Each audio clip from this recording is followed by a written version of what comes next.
সেই দিন সূরা দুহা নিয়ে রিসার্চ করতে গিয়ে ইমরান খানের একটা বক্তব্য আমার সামনে আসলো, যে বক্তব্য তিনি সংসদে দাঁড়িয়ে হাজার লাখো মানুষের সামনে দাঁড়িয়ে মারাত্মক একটা কথা তিনি বলেছেন। ওইটা আমি লিখে রেখেছিলাম, আজকে আমি সবাইকে বলছি। আমার জীবনটা হয়তো বা আগে 60 ভাগ সুন্দর ছিল, বাট এই কথা এবং এই আয়াত আমি আপনাকে বলছি আব্বাজান, আমি বলছি যুবক ভাইদেরকে, যুবক ভাইয়েরা, এই একটা শব্দের আয়াত আমার জীবন এখন আমি বলতে পারবো আমল করার জন্য 100-তে 100 ভাগ সুন্দর হয়ে গিয়েছে। সুবহানাল্লাহ পড়বেন না আপনারা? ইমরান খান বললেন উর্দু ভাষায়, আমি উর্দু কোট করছি, এরপরে বাংলা তর্জমা করে দিব। উনি বললেন, अगर जिंदगी को समझना चाहते हो तो पीछे देखो, और अगर जिंदगी को जीना चाहते हो तो आगे देखो। যদি তোমার জীবনে তুমি কি ভুল করেছো বুঝতে চাও, অতীত দেখো যে আমি আমার অতীতে কি ভুল করেছি, শিক্ষা নাও। আর তুমি যদি তোমার জীবনকে এনজয় করতে চাও, অতীত দিয়ে নয়, তোমাকে তোমার সামনের দিকে আগাতে হবে। যেই মানুষ অতীত নিয়ে পড়ে থাকে, অতীতে এই ছিলাম, অতীতে গুনাহগার ছিলাম, অতীতে অমুক মেয়ে আমাকে ছ্যাঁকা দিয়ে ব্যাকা করে ফেলেছিল, এই চিন্তা করে যে পড়ে থাকে, তার জীবনে উন্নতি আসে না, বরং যে সামনের দিকে এগিয়ে যায় তার জীবনটা সফলতার চূড়ান্ত পর্যায়ে পৌঁছে যায়। ঠিক কিনা বলেন? আল্লাহ বলছে নতুন দিনের কসম, নতুন প্রভাতের কসম। এই হচ্ছে প্রথম দুইটা আয়াত, রাতের শপথ আর দিনের শপথ। এবার আসুন আমরা 2 নাম্বার ভাগে চলে যাই। আল্লাহ রাব্বুল আলামিন বলছেন, বান্দা শোনো শোনো, মা ওয়াদ্দাআকা রাব্বুকা ওয়া মা ক্বালা। ও আমার বান্দা, দুনিয়ার সবাই তোমার হাত ছাড়তে পারে, তোমার বাপ, তোমার বন্ধু, তোমার বউ তোমার হাত ছাড়তে পারে, তোমার হাত আজীবন ছাড়বে না। এক সত্তা, আওয়াজ দিয়ে বলেন সবাই, তিনি কে? আল্লাহ। আমাকে তো আপনারা ফেসবুকে আগে দেখেছেন কেউ কেউ নাকি? আমাকে চেনেন তো আপনারা সবাই নাকি?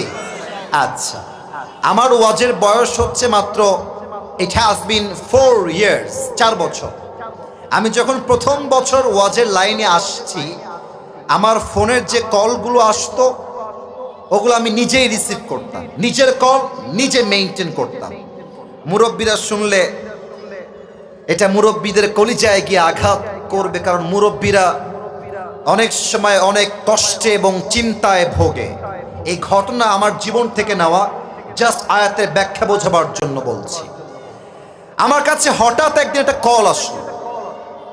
আমি আসরের নামাজের পরে হয়তোবা বাসায় বসে নর্মালি হয়তোবা আমি বসে বসে মানে ইউটিউবিং করছি, মানে ভিডিও দেখছি। কল আসলো, আমি নিজে কল রিসিভ করলাম। আসসালামু আলাইকুম, কে বলছেন? সালাম দেওয়ার পরে আমাকে উত্তর দিল।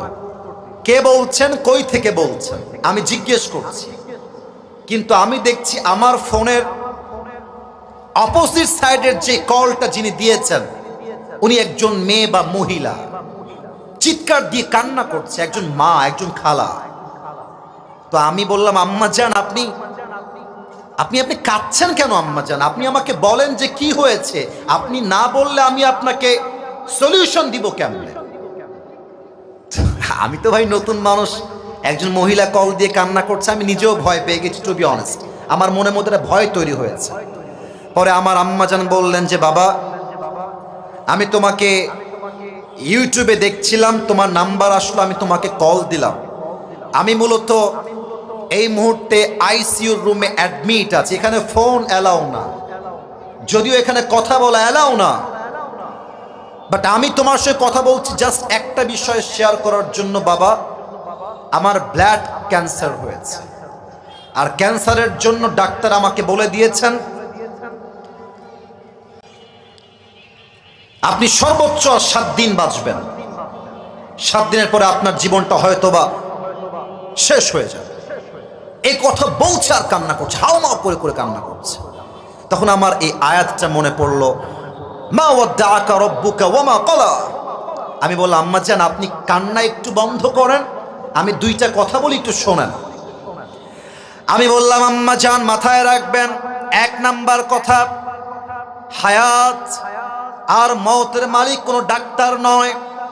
হায়াত আর মওতের মালিক একজন। আওয়াজ দিয়ে বলেন সবাই, তিনি কে? আম্মা জান, ডাক্তারের কথায় আপনি আপনার ভরসা আশা হারাবেন না। স্টপ ক্রাইং, থামেন। দুই নাম্বার, মনে রাখবেন, আমি তো মাঝে মাঝে আমার ওয়াজে বলি, ভালো সময়ে আই লাভ ইউ বলার মানুষের কোনো অভাব হয় না, আর খারাপ সময়ে আপন মানুষগুলোকে হারিকেন দিয়েও খুঁজে পাওয়া যায় না। আম্মা জান, আপনার মনে হচ্ছে আজকে আপনার সন্তান আপনার পর হয়ে গেছে,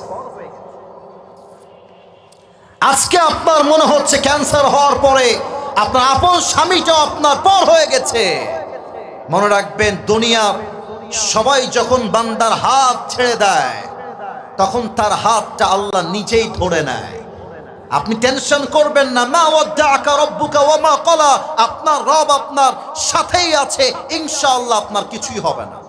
কথা বলে ফোন কাট, আর কোনো কথা হয় নাই। 2-3 মাস পরের কথা, একদিন আমার ফোনে আবার কল আসছে। কল রিসিভ করলাম। নর্মালি অ্যাজ ইউজুয়ালি আমি কল রিসিভ করি, আসসালামু আলাইকুম, কে বলছেন? বলছে বাবা। ওয়ালাইকুম আসসালাম, তুমি কি আমাকে চিনতে পেরেছো? আমি বললাম মা না, আমি তো আপনাকে চিনতে পারছি না, আপনি কে? পরিচয় দিল যে বাবা, ওই যে তোমাকে আইসিইউ রুম থেকে কল দিয়েছিল একজন মা, ক্যান ইউ রিমেম্বার দ্যাট? মনে আছে তোমার? বলো আম্মা জান, হ্যাঁ হ্যাঁ মনে আছে। আপনি কি সে বলছেন?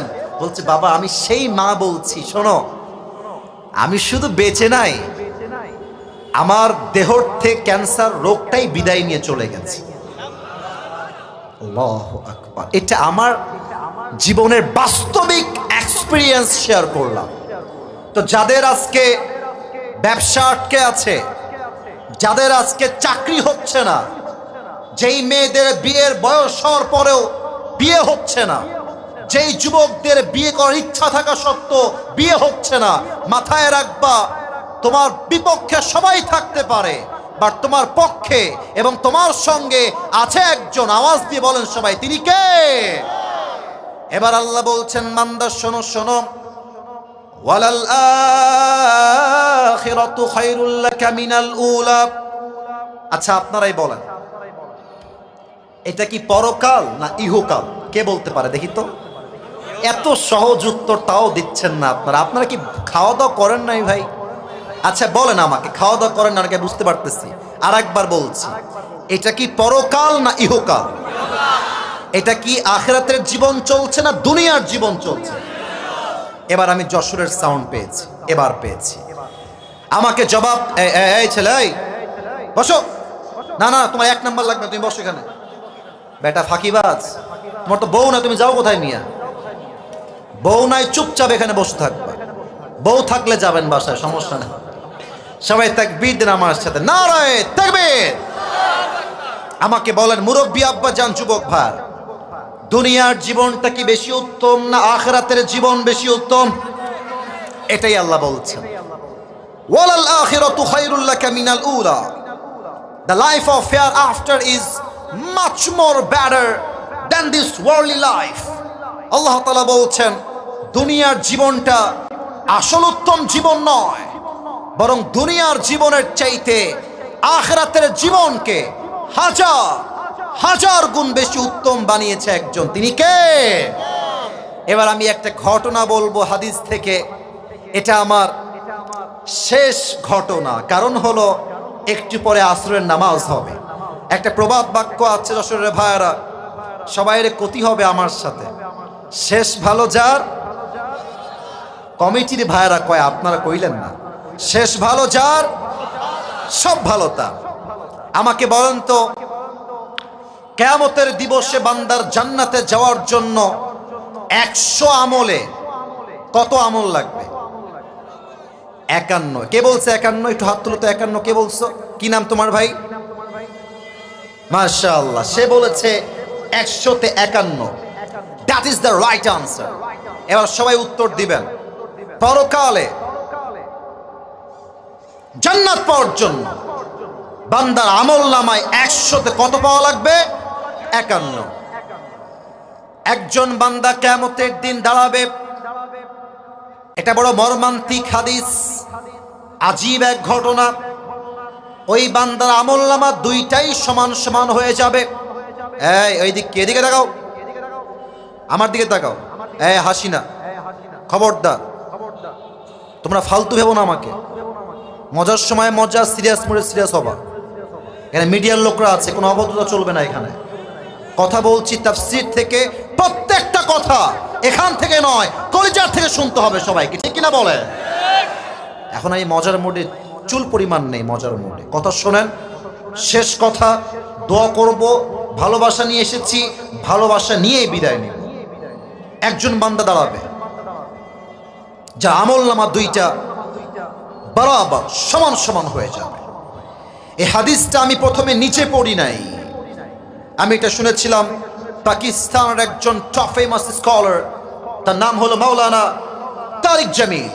আমার একজন কলিজার মানুষ, বড্ড ভালোবাসি মানুষটাকে আমি। ভাষা উর্দু, তবে যে মানুষ এখানে উর্দু বোঝেন, হিন্দি বুঝেন, ওনার ওয়াজ আপনি শুনবেন। আমি আসিফ আপনাকে বলছি, তার ওয়াজ ৮০% আপনাকে আল্লাহর রাস্তায় ফিরায় নিয়ে আসবে ইনশাআল্লাহ। বলেন সবাই ইনশাআল্লাহ। তো উনি বললেন, एक बंदा क़यामत के दिन खड़ा हो जाएगा और अल्लाह कहेगा कि उसकी अमलनामा ओज़न दिया जाए, और जब अमलनामा ओज़न दिया जाएगा तो दोनों अमल यूं बराबर हो जाएगा। দুইটা আমল সমান সমান। যশোরের ভাইয়ারা, আপনারাই বলেছিলেন জান্নাতে যাওয়ার জন্য উই নিড 50 অন ইন 100, 100তে লাগবে 51। এখন এই বান্দার আমলনামা দুইটাই সমান, 50-50। যদি যশোরের মানুষের বুদ্ধি থাকে, উত্তর দেন, এই বান্দার জান্নাতে যাওয়ার জন্য আর মাত্র আমল লাগে কয়টা? তো ভয় পান কেন? কোন সবাই কয়টা? ওই বান্দা বলবে, আমার কোনো টেনশন নাই, मुझे परेशानी की कोई बात नहीं है, मेरी बाप यहां पर है। मैं बाप से कहूंगा, अब्बा मुझे बस एक अमल दो, मेरी बाप मुझे एक अमल देगा और मैं कन्फर्म जन्नती हो जाऊंगा। যুবক বলবে, আরে আমার কোনো টেনশন নাই। বাপকে বলবো, আব্বা তোমার ছেলে আমি একটা আমল দিলেই জান্নাতি, আমাকে একটা আমল দান করো। আব্বা দিবে, আমি জান্নাতি হয়ে যাব।